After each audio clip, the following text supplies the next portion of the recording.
Hello सांग मैंने RJ रचनार mini blog रे आपण मनकर स्वागत। तो केनता अछन आपण मैंने संध्या टाइम रे एटा मुई चलली टिके आई लव टिटलागढ़ आउ ठीक रास्ता ने नहीं जाई करे एकजरे बाबू जे नारे ट्यूशन जैसे से रास्ता ने मते छाड़ देला। मुई केनता करे से भीतर पसबी बोली कर बड़ा द्वंद्व रे थिली।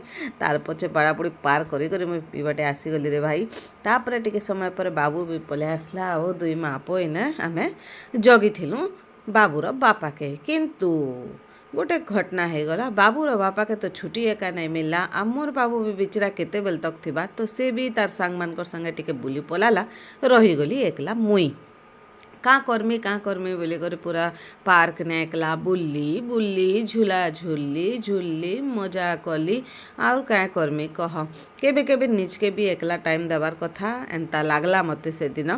तो यहाँ देख साइड रे बहुत टाइम रू मुई झुलुली बाकी ई झूला रे केने झुलुथे फेर भी झूला झुलुथा मुई गमली बुआ देवता मसान चिरे चेंगुल केन गुड़ा आसिक मोर साइड रेटा झुलुछि के एंता मते लागुथिला। बाकी सतर कथा काना जे आपण मन जिनछ बोले कमेंट कर जरूर कहबे। तापर आमे किछि खाई कर घर के वापस।